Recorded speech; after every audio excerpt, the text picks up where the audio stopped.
My son is playing junior high football this year, which means that they have practice at 7 o'clock in the mornings. So my wife takes Carter down to Little Rock to football practice. So 3 mornings of the week, I get to take my 3 daughters to school. So we load up and we drive down to Little Rock and drop them off at 7:45. On the way home, particularly on Mondays and Fridays, I listen to a variety of radio stations, but I found myself, I get a kick out of listening to 103.7 Tommy and David Basil when it comes to people calling in about their opinions on Chad Morris and Razorback football. People will call in, "Hey Tommy, this is Ben from Boonville." And I've always been amazed how their name always alliterates with the town they're from. Like Ben's from Boonville, Carl's from Carlisle. I thought if I ever have to call this show in, I'm gonna have to move to like Dardanelle or DeWitt so I can call in so I'll fit. But they call into the show and it's like, "Hey Tommy, this is Ben from Boonville. I coached Pee Wee football 27 years ago and I can tell you this, Chad Morris can't coach."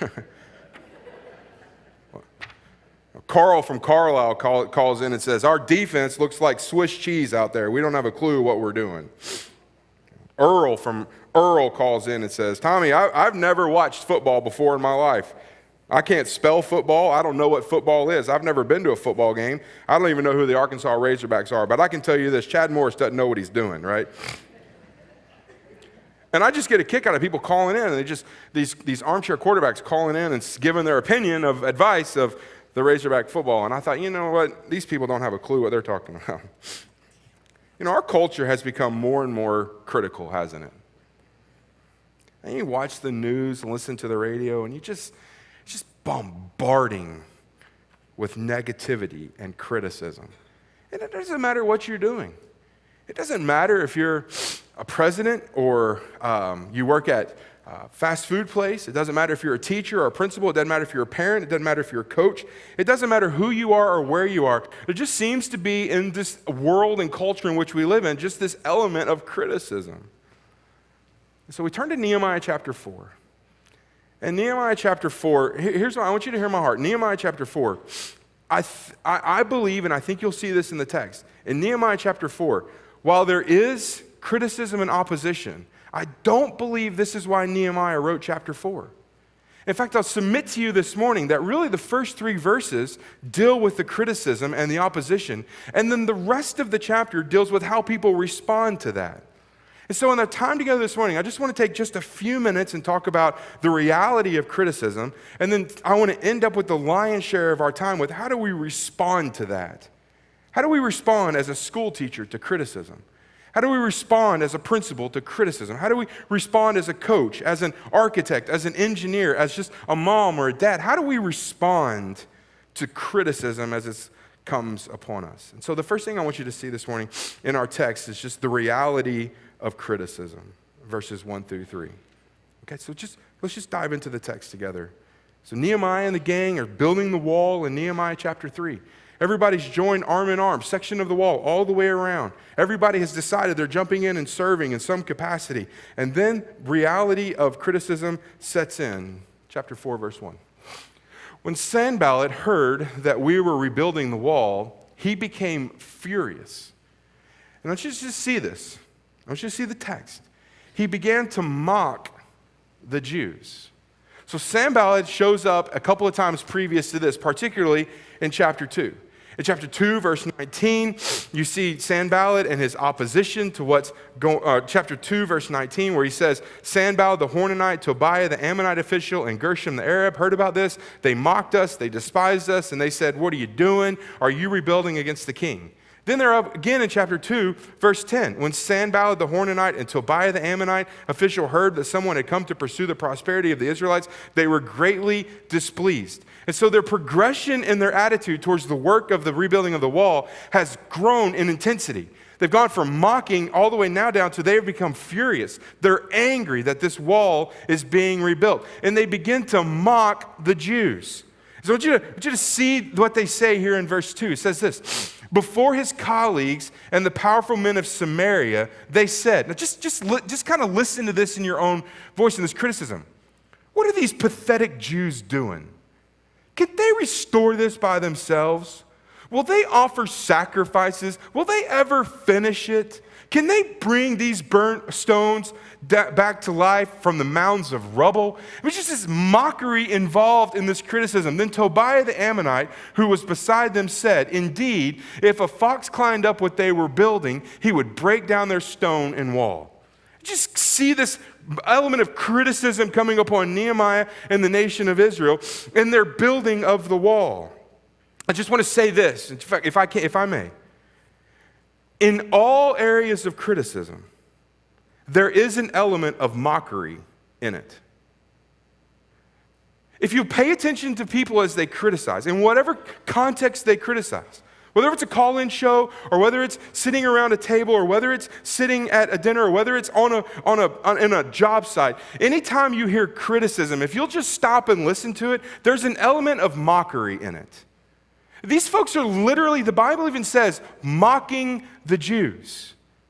And so they level this on them, and they're piling it on them. What do these people think they're doing? They're pathetic. They can't do this by themselves. They're not going to be able to do this. I can't believe they're doing this. And there's just mockery coming in as they level these criticisms against the people as they rebuild the wall. I want to make two comments in light of these three verses as we talk about the reality of criticism, and then we'll move on. First, in my years, I think I've just experienced this in just all contexts of life. One, criticism will always exist no matter what you're doing or who you are.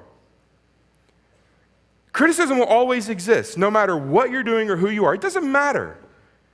You could be a school teacher pouring your life into these children day in and day out and experience mocking and criticism from parents or other administration. You could be a coach who's literally giving of your time, energy, and effort into the lives of these athletes to help strengthen them and build them to win a game. And somebody's going to have something to say. It doesn't matter where you are in life. It doesn't matter what field you're in. It doesn't matter what last name you have. It doesn't matter what road you traveled. It doesn't matter what experience you've had. There will always be criticism. And may I say this? Nehemiah and these people were right inside the will of God. They were literally doing what God had called them to do, rebuild the wall. And they were right in the middle of it, and all of a sudden, Sanballat and Tobiah and all the Arabs in the gang, they join up against them, and there's just this negative. So I think for us, as we try to progress in our life and in context of whatever we're in, I think just to kind of accept this reality that it doesn't matter who you are or what you're doing, there's going to be a level of criticism in some capacity. Second, there's a relationship between criticism and involvement. I read this chapter and I think, where in the world are these guys in chapter 3? We see them in chapter 2 becoming furious and angry that there's the rebuilding of the wall. Then everybody goes to work in chapter 3, rebuilding of the wall, and they're nowhere in chapter 3. And then chapter 4, they show up and they begin to level criticism against this. And we just wanted to say this, just kind of maybe just a word of encouragement to you. There's just a relationship between criticism and involvement. You've experienced this in your own life. The more involved people are, they tend to be less critical of the things. You know who's never going to call in to 103.7 The Buzz and talk to Tommy and Basil about Arkansas football or Arkansas sports? My brother-in-law. My brother-in-law, Corey, married to my sister, Carrie, they live in Rogers, Arkansas. He is an avid Arkansas Razorback fan. He knows the recruiting. He knows who's playing what position. He knows who they're recruiting in the 9th grade. He goes to as many football games as he goes to, basketball games that he goes to. In fact, I've never seen the guy wear something that didn't involve Arkansas Razorback gear. I'm like, Carrie, buy him something different. That's all he is obsessed with the Arkansas Razorbacks. My sister and my brother-in-law are good friends with Barry Lunny and his wife, who's the tight end coach for the University of Arkansas. They go watch games together. Their kids play football together. He is incredibly engaged and involved in Razorback football. And so when I talk to him, there's no criticism. There's no this, there's no that. But you know this to be true, right? There's a relationship that the more involved people are in swinging the axe and showing up for the work getting their hands dirty, rolling up their sleeves, pouring themselves into whatever's happening. That the more involved they become, the less criticism goes down.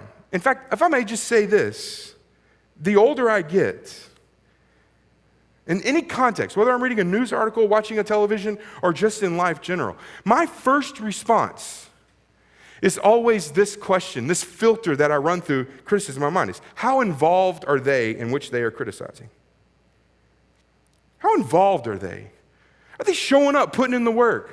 If you're in a group project at school, are they coming to the meetings? Are they doing their effort? And are you and you're teaching and you pour your life into your students and you have a parent who you think, man, how involved are they in my child's life? Do they help with homework? Do they show up at teacher events? Do they do this? In any capacity in which you could figure out or think of.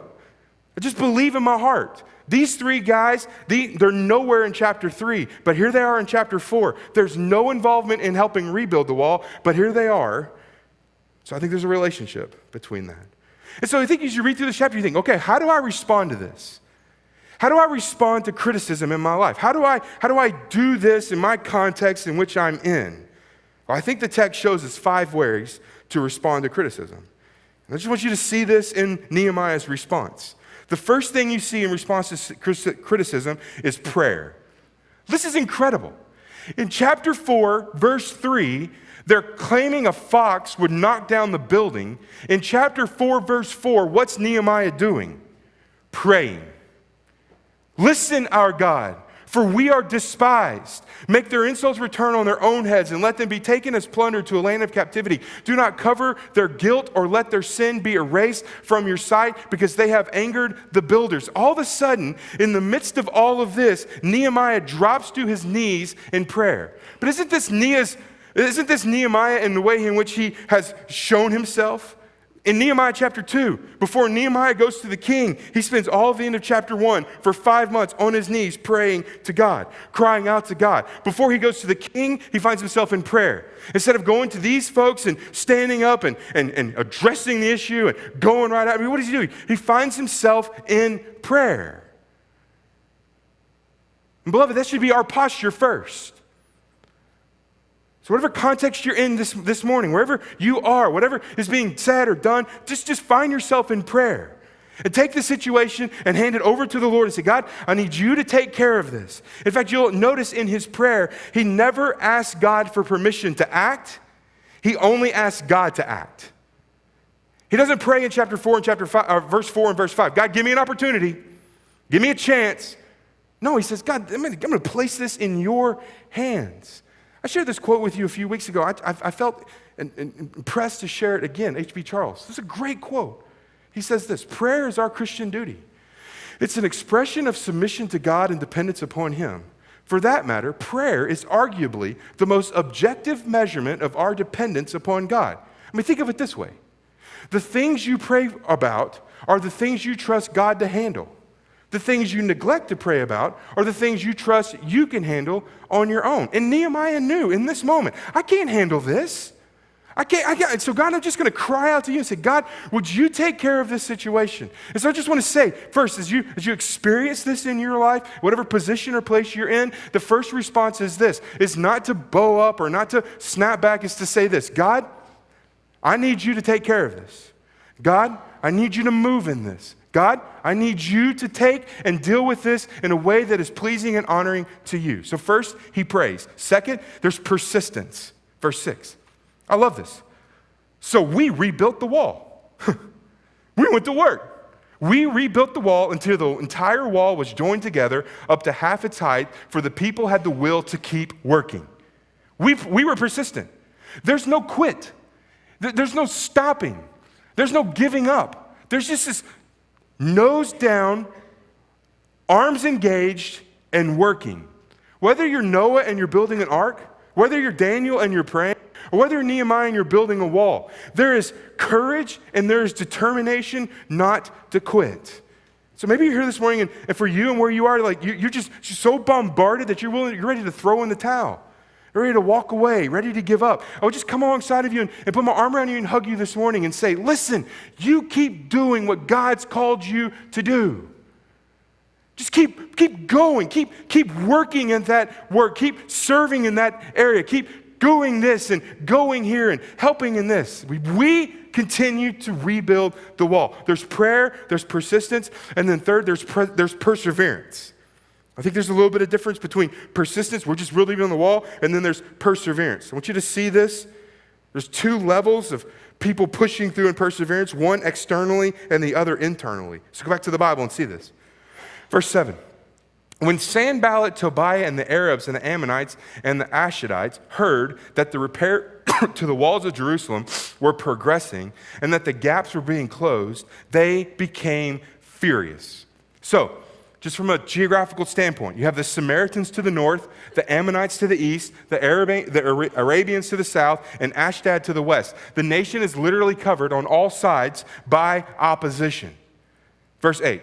They all plotted together to come and fight against Jerusalem and to throw it into confusion. It's intensifying. They're furious. There's mockery. Now there's plotting to destroy what they're doing and throw the place into confusion. Verse 9, what do? So we prayed to our God, and we stationed a guard because of them day and night.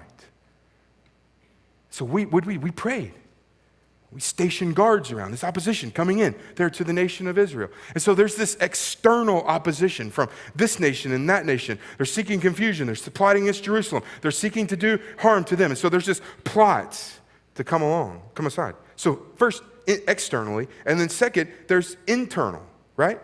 Keep going, verse 10.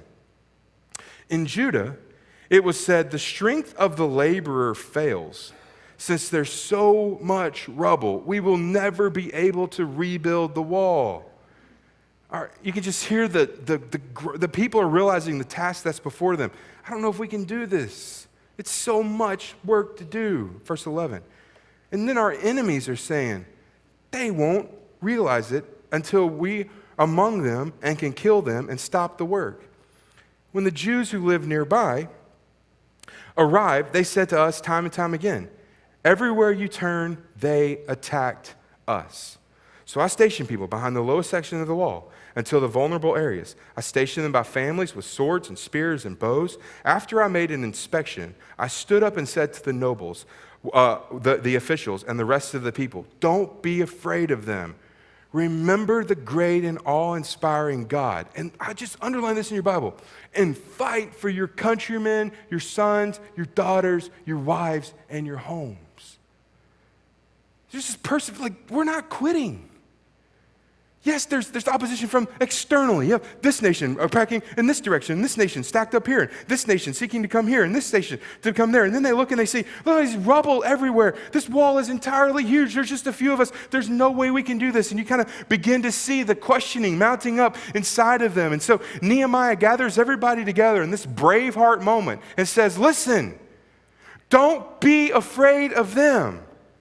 Remember while we're doing this. Keep your eyes on God, the awe-inspiring God, and think about and fight for your countrymen, for your sons, your daughters, your wives, and your homes.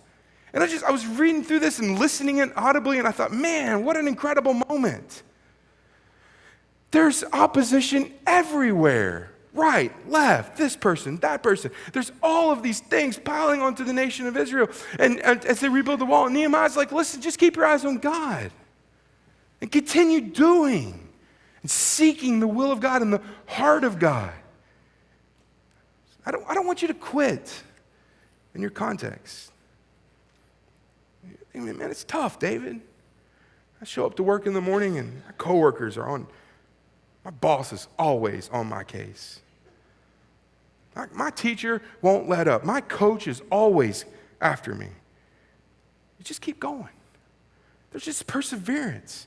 Keep your eyes on God and continue to do what God has called you to do. Fourth, protection. I want you to come in here real close because I think this is incredibly important. There's actually two levels of protection that happens here. First, to the city, verse 15. When our enemies heard that we knew their scheme and that God had frustrated it, I love it, they knew God had frustrated it, every one of us returned to his work on the wall. Now notice, church, From that day on, half of my men did the work, while the other half held spears, shields, bows, and armor. The officers supported all the people of Judah who were rebuilding the wall. The laborers who carried the loads, one with one hand and held a weapon with the other. Each of the builders had his sword strapped around his waist while he was building, and the trumpeter was beside me. So notice this. First, there's this protection of the city. So they begin to station people. You're here, you're here. So they go to work. In one hand, they had their sword and spear. In the other hand, they carried the rocks. And those who couldn't do it, they put their sword and their spear in their sheath, and they would carry the rocks, and they would set up the wall here, and then they would set up the wall here, and they would set up the wall here. But everybody was being vigilant. Everybody was being mindful. Everybody was paying attention. And so they're out looking, and this person, we can do this thing, where we are weakest. And so there's this protection of the city, the organization. There's this protection there. But I want you to get this. There's not just protection of the city. This is incredible. There's protection of each other. Did you get that in the text? Go back to the Bible. I want you to see this. Verse 19. Then I said to the nobles, the officials, and the rest, then I said to the nobles, the officials, and the rest of the people, the work is enormous and spread out, and we are separated far from one another along the wall. Listen to this. Wherever you hear the trumpet sound, rally to us there, and our God will fight for us. So we continued the work while half the men were holding spears from daybreak until the stars came out. Listen, this is incredible. They realize there's not enough of us to cover the entire wall. There's not enough people here. And so he says this, you go to this side, and you go to this side, and you go to this side, and you go to this side.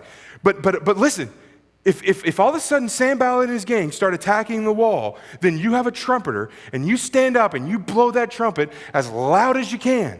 And when you hear that trumpet blown, you go from where you are and you come right to where the trumpeter is, and you defend that section of the wall. And I was reading this, I was listening to it being read, and I thought, this is an incredible moment. Everybody's spaced out around protecting the city. But if all of a sudden there was an attack in one capacity, in one area, then everybody would leave where they are and rally up around with everybody else. And there they would protect each other, or watching out for each other, caring for one another. In the moment of weakness, in the moment of battle, in the moment of people coming, there they are. They gather around them, and all of a sudden they support them, and they care for them, they encourage one another. And so when the trumpet blows, everybody drops what they're doing, and they run to that area of the wall. I thought, this is a level of protection. Not just the city, but each other. Watching out for each other, caring for each other. As opposition, they run to them. And they care for one another, and loving and supporting and protecting each other. Fifth, I would say this, be prepared. Verse 23. I'll start in verse 22. At that time, I also said to the people, let everyone and his servant spend the night inside Jerusalem so that they can stand guard by night and work by day. Verse 23. And I, my brothers, my servants, and the men of the guard with me never took off our clothes. That'll cut down on laundry. Each carried his weapon, even when washing. There's this level of preparedness. I thought about what Peter said in 1 Peter. He says this: be sober-minded and be alert. Your adversary, the devil, is prowling around like a roaring lion, looking for anyone he can devour. Just prepared. So this posture of prayer, persistence, commitment, perseverance, and protection, and then you're prepared. So things run and protect. I don't know what you're thinking. I was praying about my sermon, and I was asking the Lord, So I felt impressed by the Spirit. I just kind of end in this capacity. I don't want anybody here to walk out the door and think opposition and criticism in whatever context you're in is always bad and always horrible. In fact, just if I may, just lean in here real close. As I think about and listen to the radio and read papers and do whatever, I filter criticism through 3 filters. And so I just want to share these with you, and then we'll pray and be done. First, there is accurate criticism. I preached on this in Acts chapter 6. In Acts chapter 6, when the Greek people were worried and concerned that their mother-in-laws and their moms were not being, the widows were not being taken care of, that's a legitimate criticism.